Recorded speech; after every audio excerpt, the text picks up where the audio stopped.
3000 લોકોને મેં સુસાઇડ કરતા બચાવ્યા, એમાંથી 2500 કયા ખબર છે? પેલીએ ના પાડી અથવા પેલાએ ના પાડી. 10,000 વર્ષના ભારતના તમામ ધર્મગ્રંથો ને દુનિયાના તમામ ધર્મગ્રંથોમાં આ ચોથી વાત શું લખી છે ખબર છે? હે મનુષ્ય, તારા જન્મ સમયે તારો જીવન સાથી મેં નક્કી કરીને રાખ્યો છે. કૌંસમાં ફાંફા મારવા નહીં. સમજ પડી? તમને મા બાપ નક્કી કરવાનો અધિકાર છે, તમને ભાઈ બહેન નક્કી કરવાનો અધિકાર છે, તો તમને જીવન સાથી પણ નક્કી કરવાનો અધિકાર ઈશ્વરે આપ્યો નથી. નથી આપ્યો. મા બાપ બદલી શકાય, ભાઈ બહેન બદલી શકાય, તો જીવન સાથી પણ બદલી શકાય નહીં. અને જો બદલ્યો તો બીજા જન્મમાં એ જ મળશે. પેલી બબાલો તો પતાવવી પડે ને. એટલે ન ગમે તોય જાનું આઈ લવ યુ કરીને પૂરું કરવું, અને ગમતો હોય તો કહેવું જ. આ 10,000 વર્ષના ભારતના એક પણ ધર્મગ્રંથમાં છૂટાછેડા કે ડિવોર્સ જેવો શબ્દ જ નથી. આ સાલું બધું બહારથી આવ્યું છે. ડિવોર્સ, તલાક આપણા શબ્દો જ નથી. આ છેલ્લા 1000 વર્ષમાં આવ્યું. લગ્ન એટલે શું ખબર છે? દીકરા દીકરી. આ બધું ભણવામાં નહીં આવે એટલે કહું છું. બે વિચિત્ર માણસો ઓળખ્યા વગર લગ્ન કરે, આખી જિંદગી રોજ ઝઘડા કરે, સુધરે નહીં તોય ભેગા રહે. આનું નામ લગ્ન. આ તમારે સમજી લેવાનું. 80 વર્ષે પણ ડોસી એમ જ કે હારા હારા ઘેરથી મોંઘા આવતા હતા, મારા ફૂટી ગયા, તમારા ઘેર આવી. ચાલુ જ હોય. પણ તોય પછી સવારે દાંતણ લઈને આવે કે લો દાંતણ કર. આ દેશમાં તમે અમેરિકા જાઓ ને તો કોઈ ધોળિયાને પૂછો ને કે આ છોકરી કોણ છે, કે this is my second wife, third husband's daughter. મેં તો ઉભો લખવા દેતું. બીજી વાઇફના ત્રીજા હસબન્ડ મેં. અને આપણે તો કે પાંચે પાંચ આપણી. આ મજા છે સાહેબ. કેટલા દેશોએ આ દેશ પર હુમલો કર્યો, ભારત ઉપર. અને આજે આવનારા 10 વર્ષમાં બધાના બાપ બનવા આપણે જઈ રહ્યા છીએ, મહાસત્તા બનવા જઈ રહ્યા છીએ. કેમ કે એની જડો મજબૂત છે. એની જડો છે ઈશ્વર પરની શ્રદ્ધા. એની જડો પર છે કે અહીંયા બેસ્ટ કરવામાં આવે છે. એની જડો છે મા બાપથી મોટો દેવ નથી. એની જડ છે જીવન સાથી નક્કી છે બોસ. પણ આ પિક્ચરોએ દાટ વાળી દીધું. પિક્ચર શરૂ થાય ને છોકરો છોકરી ભેગા થાય, ઘંટડીઓ વાગે, બગીચામાં જાય ગીતો ગાય. હું ને મારી વાઈફ 50 વાર બગીચામાં ગયા, એક ગીત યાદ ના આવ્યું. બોલો. આ બધા આપણું કલ્ચર ખરાબ કરવા માટે પૈસા લાગે છે, એનાથી દૂર રહો. જીવન સાથી નક્કી છે. ઉપર આવીશું એના પર 2 કલાક કથા કરવા. આજે વાત આટલી છે કે આ બધું લઈને નીકળશો ને, કેરિયર બધું તકલીફ શું થાય? જ્યારે કેરિયર બનાવવાનું ત્યારે જ કેરેક્ટર તમે દાવ પર લગાવી દો છો. And once you lost your character, you lost your career. And once you lost your career, you lost everything. જીવન સાથી નક્કી છે. મારી કોલેજમાં એક એટલી સરસ છોકરી મને બહુ જ ગમતી. મારી સામે જોવે ને, હું પામોલીન તેલ લગાવીને જોઉં, કોણ જોવે આપણી સામે? અને એક જ જોડી ડ્રેસ. પણ જ્યારે મારી સગાઈ નક્કી થઈને હું છોકરી જોવા ગયો ત્યારે એ જ છોકરી પાણી લઈને આવી. અને હાલ મારી વાઈફ છે 35 વર્ષથી, જે મને ના પાડતી હતી. સામે જો આમ આમ કરે. This is life. ઐશ્વર્યા બેનને ક્યાં જવાનું હતું, ક્યાં જતા રહ્યા. This is life.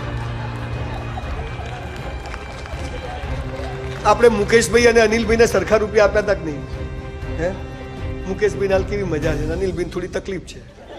This is life. દીકરા અહીંથી બહાર નીકળો ને ત્યારે બધું કરજો, પણ પહેલું બેસ્ટ કરો. હું એક ઇન્ટરવ્યુ આપવા ગયો, મારે ટકા ના આવે એટલે મારા બાપુજી મને આંખો ધોવાના કમ્પાઉન્ડરના ઇન્ટરવ્યુમાં મોકલ્યો. સાલું એમ થાય સંજય રાવલ કમ્પાઉન્ડર. તો 10 જણ બેઠા હતા, હું બેઠો, બધા આમ કર્યો. હું બેઠો હસું. પેલો દિવેલ પીધેલો અંદર જાય, દિવેલ પીધેલો બહાર આવે. 4 જણ ગયા, પછી મારો નંબર. હું તો બેઠો હતો શાંતિથી. પેલો મારી બાજુવાળો તારે ટેન્શન નથી, આપણે ઓળખાણ છે. હવે આપણે કઈ હતી જ નહીં ઓળખાણ કશું. હું અંદર ગયો, પેલા સાહેબ આમ બેઠા હતા. ક્યાંથી આવ્યા? મેં તમે ત્યાંથી બોલીશું. ક્યાંથી આવ્યા? મને કે સરખી રીતે જવાબ આપો. મને કે કેટલા પગથિયા ચડીને આવ્યા? મેં કીધું સાહેબ 400. મને કે 3 જ છે. મેં સાહેબ પૂછો શું કરવા? તમને ના લેવા એટલે ઊંધા સવાલ પૂછે. મને ઈશ્વર પર શ્રદ્ધા છે. સંજય રાવલ હાલા કઈ કમ્પાઉન્ડર બનવા પેદા થયો? મને કે ગેટ આઉટ. તમારા જેવા લોકો સમાજ માટે કલંક છે. બધું બહાર આવ બતાવું. કીધું નહીં આપણી સભ્યતાના હિસાબે, મા બાપના સંસ્કાર. હું બહાર આવ્યો ને પેલા 4 જણ મને કે શું થયું? મેં તું પાસ. પેલા 4 જણ ઘરે જતા રહ્યા. આ સાલો આપણો કોન્ફિડન્સ. બીજા લોકો તમારી સફળતા નક્કી કરે છે. Think different. બધા વિચારે ના વિચારશો ને તો સાલા સિંહના બચ્ચા ઘેટાના ટોળામાં આવી ગયા છે. સહેજ કઈ પડે હું શું કરું, પ્લગમાં આંગળી ગાળ દે તું ઘેર જઈ.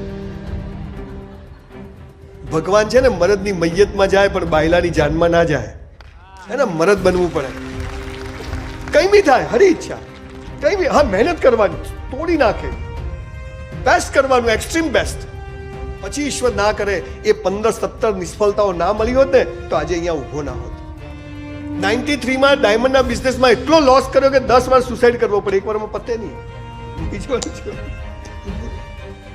મારી બા મન કે રડે જ શું, મન કે આપણા ઘરમાં 5 કરોડનું નુકસાન થાય ત્યારે જ કોકના ઘરમાં 5 કરોડનો ફાયદો થાય, એમાં ખુશ રહે. વિચાર કરો કઈ સ્કૂલ કોલેજોમાં ભણાવે. દીકરા દીકરીઓ આ કોવિડ કેમ આવ્યો તો ખબર ને?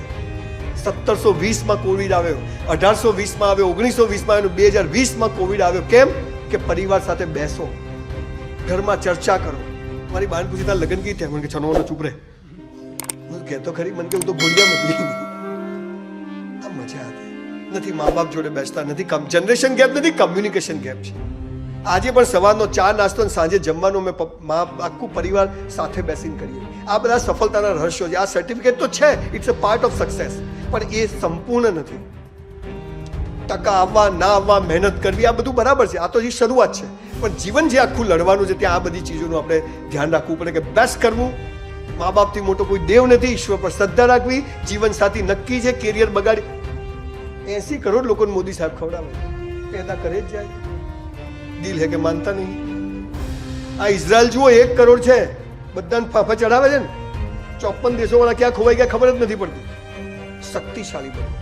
4 બાળકોની 1 પેદા કરીએ પણ સિંહનું બચ્ચું હોય અને એને સારામાં સારું એડ્યુકેશન આપી શકીએ ત્યારે બીજું બાળક પેદા કરવું. આ નક્કી કરવું પડશે. લાલીઓ આવ્યો, કોઈ સરકાર કોઈ કરતી નથી. સરકારમાં એટલા આવ્યો, ડિલિવરી ફ્રી, સમૂહ લગ્નમાં લગ્ન ફ્રી, છોકરા ફ્રી, ભણતર ફ્રી, બધું ફ્રી. દાટ વાળું છે મફત. દીકરા દીકરીઓ તમને કહું, ગીતામાં લખ્યું છે મફતનું લઈશ નહીં, લખ્યું છે. બાપાએ નથી કીધું. એને કોસ્ટ ચૂકવી. આ તમે જે ખર્ચો છે, આ ખર્ચો કોઈ બોલ્યું ખર્ચો નથી, આ ઇન્વેસ્ટમેન્ટ છે. Education it's a part. એ એડ્યુકેશનમાં બેસ્ટ ઇન્વેસ્ટ કરો. છેલ્લી 5મી વાત કહીને મારી વાત પૂરી કરું. એક શબ્દ છે મોક્ષ. તમને થાય કે આ ઉંમરે હાલા ભાઈ મોક્ષની વાતો કરે, આ જ ઉંમરે જરૂર છે. પણ મોક્ષ એટલે શું તમને કહું. મોક્ષ એટલે બધું છોડી દેવાનું નથી. મેં તો બધું છોડેલા લોકોના આશ્રમમાં જઈને જોયું અને ત્યાં જઈને પાછો આવ્યો. મેં તો આશ્રમ બનાવી અને એમાં સંસાર ઉભો કરવો એના કરતા સંસારમાં જ આશ્રમની જેમ જીવવું વધારે સારું છે. મોક્ષ એટલે શું? સરદાર પટેલનું નામ સાંભળ્યું છે? દેશનો ગૃહમંત્રી 565 રજવાડાઓને ભેગા કર્યા. બધા પાસેથી 1-1 કરોડ લીધા હોત ને તો 500 કરોડ પટેલના હોત કે ના હોત? 1 રૂપિયો નહીં. 42 વર્ષે પત્ની મરી ગઈ, બીજા લગ્ન કર્યા નહીં, અને 72 વર્ષે જયારે મરવા પડ્યા ને ત્યારે દીકરી મણીબેનને કીધું કે દીકરી આ 275 રૂપિયા સરકારને પાછા આપી દેજે, હું મરી જઉં તો. અને તોય આપણા મોદી સાહેબ 3000 કરોડનું સ્ટેચ્યુ ઓફ યુનિટી બનાવે ને. આને મોક્ષ કહેવાય. આને મોક્ષ કહેવાય.